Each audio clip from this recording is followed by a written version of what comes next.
Hello hello वालों, स्वागत है आपका आज के नए वीडियो में और बिल्कुल ही नए प्लेलिस्ट पे। और आज हम लोग आप लोग जो इसका बहुत ज़्यादा डिमांड कर रहे थे उसको पढ़ने जा रहे हैं सब्जेक्ट को, जो कि है हम लोग का एविडेंस लॉ और बीएसए। इसके हम लोग इंपॉर्टेंट टॉपिक्स के बारे में और क्वेश्चंस के बारे में पढ़ेंगे, जो कि आपके 7 सेमेस्टर के हिसाब से बहुत ही ज़्यादा क्या है, इम्पॉर्टेंट हैं और ये ज़रूरी भी हैं। ठीक है, और आज का हम लोग का पहला टॉपिक है संस्वीकृति क्या है। संस्वीकृति क्या है और न्यायिक एवं न्यायोत्तर संस्वीकृति के बीच में हमें विभेद भी बताना है। ठीक है, शुरू करते हैं इस टॉपिक को। बहुत ज्यादा इंपॉर्टेंट टॉपिक हम लोग के अभी के पेपर के लिए। ठीक है, और कि देखें तो उसके आपके लिए अत्यंत महत्वपूर्ण विषय है, क्योंकि जो साक्ष्य विधि यानी जो एविडेंस है, लॉ ऑफ एविडेंस है, यानी हम लोग साक्ष्य विधि भी कहते हैं। उसमें क्या जो संस्वीकृति यानी जो कन्फेशन होता है, यानी कि आप मैटर सुनते भी होंगे कि उसने कन्फेस कर लिया अपना गुनाह, यानी मानना। ठीक है, कन्फेशन होता है। संस्वीकृति अपने स्वयं की स्वीकृति किसी भी बात को लेकर। कन्फेशन का स्थान बहुत ज्यादा महत्वपूर्ण है, क्योंकि आप एविडेंस या साक्ष्य अधिनियम या साक्ष्य जो विधि है वो आप पढ़ रहे हैं। क्योंकि जैसा कि आपने उल्लेख किया कि भारत में अब पुराने कानून की जगह क्या है, नया कानून है ले लिया। क्योंकि आईए की जगह जो उनकी भारतीय साक्ष्य अधिनियम जो 1872 था, जब लोग इंडियन एविडेंस एक्ट कहते थे, अब वो क्या हो गया, भारतीय साक्ष्य अधिनियम 2023 यानी कि बीएसए हो गया। उसको प्रतिस्थापित कर दिया गया। उसी के हिसाब से यहाँ पे हम लोग उसके बारे में पढ़ेंगे। ठीक है, पढ़ते हैं संस्वीकृति यानी कि कन्फेशन है क्या।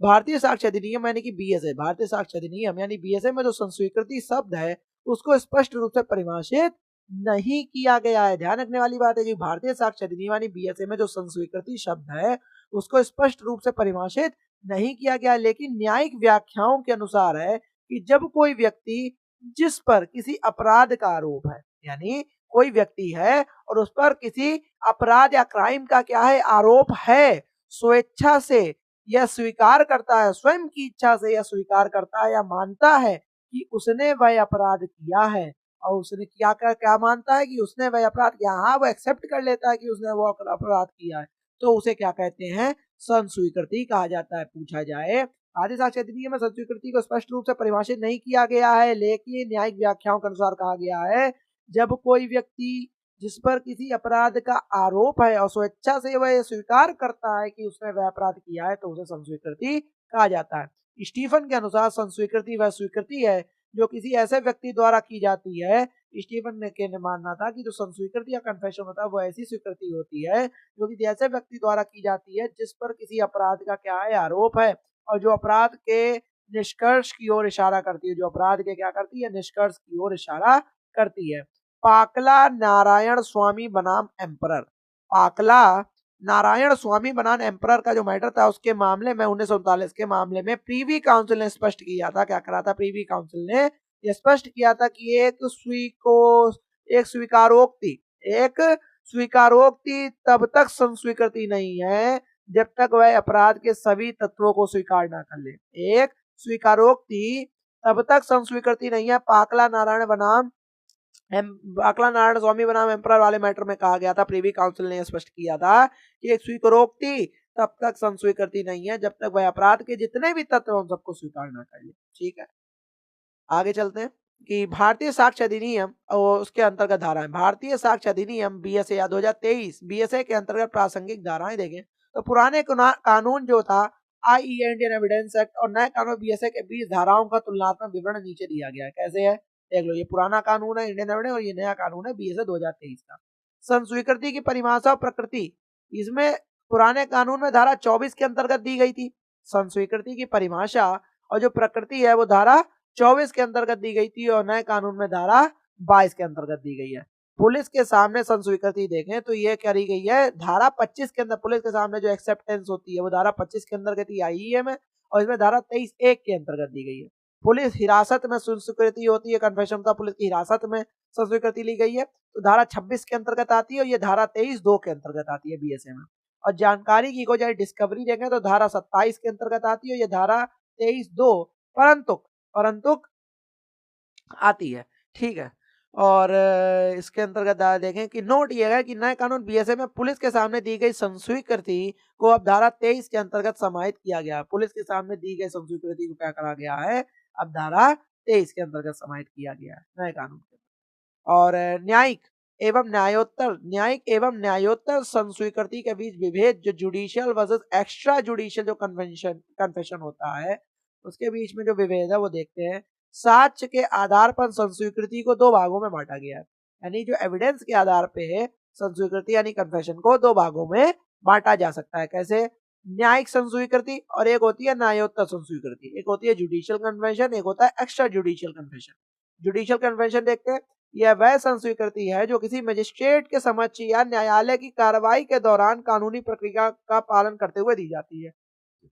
क्या कह रहा है कि न्यायिक संस्वीकृति वो है, जुडिशियल कन्फेशन में है कि ये वह संस्वीकृति होती है जो किसी मजिस्ट्रेट के समक्ष, जो मजिस्ट्रेट है उसके समक्ष या कोई न्यायालय की कार्रवाई चल रही है या कोर्ट के कार्रवाई के दौरान कोई कानूनी प्रक्रिया का पालन करते हुए जो संस्वीकृति दी जाती है, एक्सेप्टेंस या कन्फेशन दी जाती है, वो न्यायिक संस्वीकृति होती है। इसकी प्रासंगिकता देखो तो यह एक ठोस साक्ष्य माना जाता है। ये जो न्यायिक संस्वीकृति होगी वो एक ठोस साक्ष्य माना जाता है, क्योंकि आपने मजिस्ट्रेट या किसी न्यायिक प्रक्रिया के अंतर्गत जितने भी कानून का पालन करते हुए दी है ना, प्रक्रिया इसकी क्या होती है, इसे भारतीय नागरिक सुरक्षा संहिता यानी कि 2023 की बीएनएसएस की धारा 183 और पुरानी सीआरपीसी धारा 164 के तहत क्या किया जाता है, दर्ज किया जाता है। इसकी प्रक्रिया ये है न्यायिक जन स्वीकृति की, इसे बीएनएसएस यानी कि भारतीय नागरिक सुरक्षा संहिता 2023 की धारा 183 और पुरानी सीआरपीसी की धारा 164 के अंतर्गत ही या तहत ही दर्ज किया जाता है न्यायिक संस्वीकृति को। न्यायोत्तर संस्वीकृति क्या कह रहा है, एक्स्ट्रा जुडिशियल कन्फेशन, यह वह संस्वीकृति है जो न्यायालय मजिस्ट्रेट के बाहर किसी व्यक्ति, जैसे कि किसी मित्र को है, मित्र के सामने हो गई, डॉक्टर के सामने हो गई, पड़ोसी के सामने हो, किसी अजनबी के सामने दी जाती होती है न्यायोत्तर एक्स्ट्रा जुडिशियल कन्फेशन हो गया। इसकी प्रासंगिकता देखें, यह तुलनात्मक रूप से कमजोर साक्ष्य माना जाता है क्योंकि इसका कोई प्रूफ नहीं होता, एक पर्टिकुलर कमजोर साक्ष्य है, ठीक है, और इसे अन्य साक्ष्यों से पुष्ट यानी कोरोबोरेट करने की आवश्यकता होती है, मतलब इसकी मतलब पुष्टि करने की आवश्यकता होती है कि हाँ ये बात ठीक है कि नहीं है। लेकिन मजिस्ट्रेट के सामने तुम डायरेक्ट कोई बात बोल रहे हो, न्याय कोर्ट में बोल रहे हो, तो वो तो भाई एक ठोस साक्ष्य माना ही जाएगा, जाहिर सी बात है। इसे कहते हैं एक्स्ट्रा जुडिशियल कन्फेशन, ठीक है। तुलनात्मक तालिका इधर देख लो कि एक तुलनात्मक तालिका के आधार पे जो बोला गया था वो देख लो, स्वीकृति संस्वीकृति को आधार, इधर न्यायिक संस्वीकृति, न्यायोत्तर संस्वीकृति। इसमें किसे दी जाती है न्यायिक संस्वीकृति, मजिस्ट्रेट या न्यायाधीश को दी जाती है। न्यायोत्तर संस्वीकृति मजिस्ट्रेट के अलावा किसी भी अन्य व्यक्ति को दी जाए।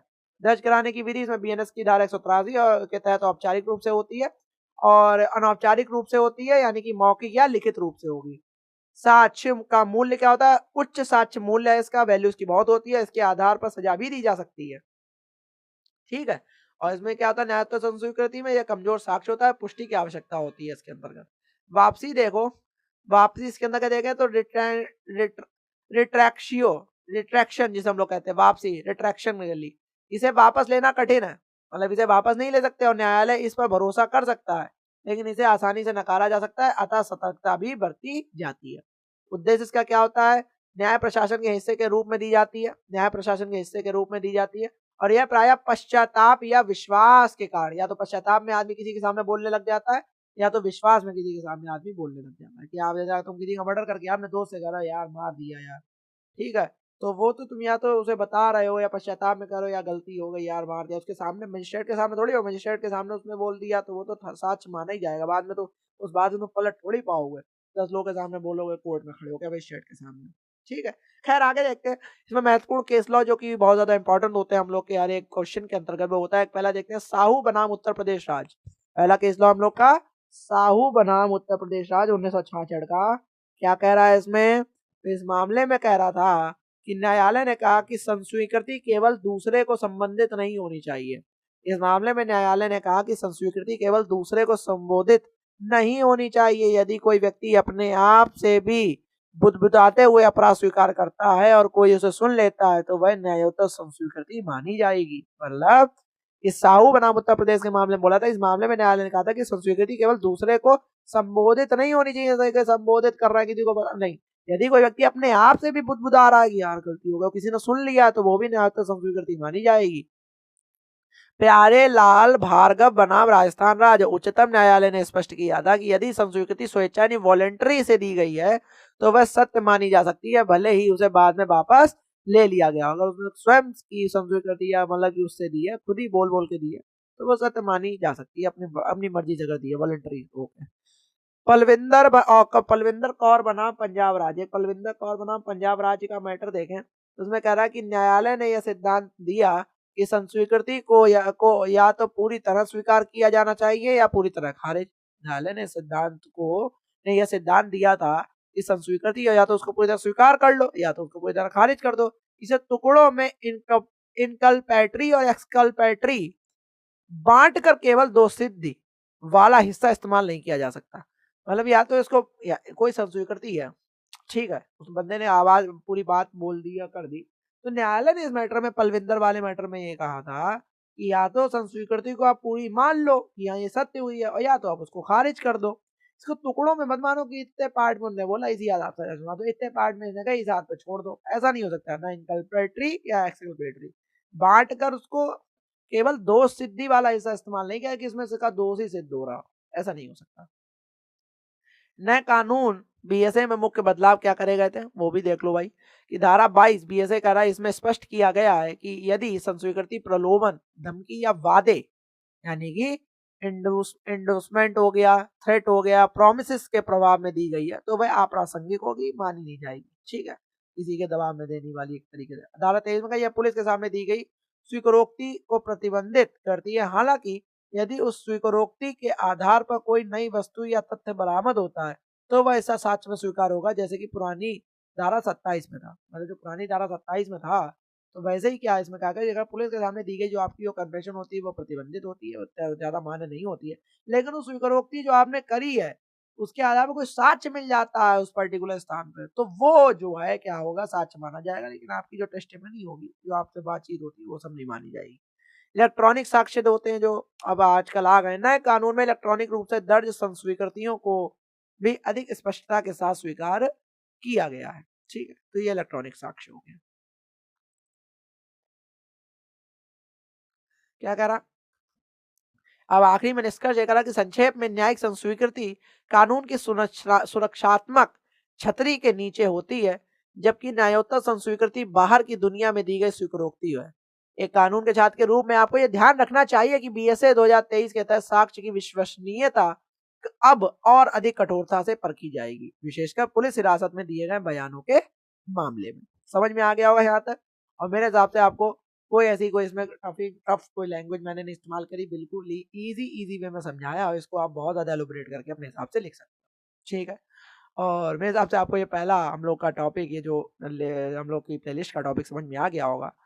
और नहीं समझ में आया तो आपको पता है आपको क्या करना है, 1.5x की स्पीड पे ला के तो वीडियो को देखना, बहुत अच्छे समझ में आ जाएगा। ऐसे वीडियोस आपके लिए आते रहेंगे। तब तक के लिए जय हिंद, जय भारत।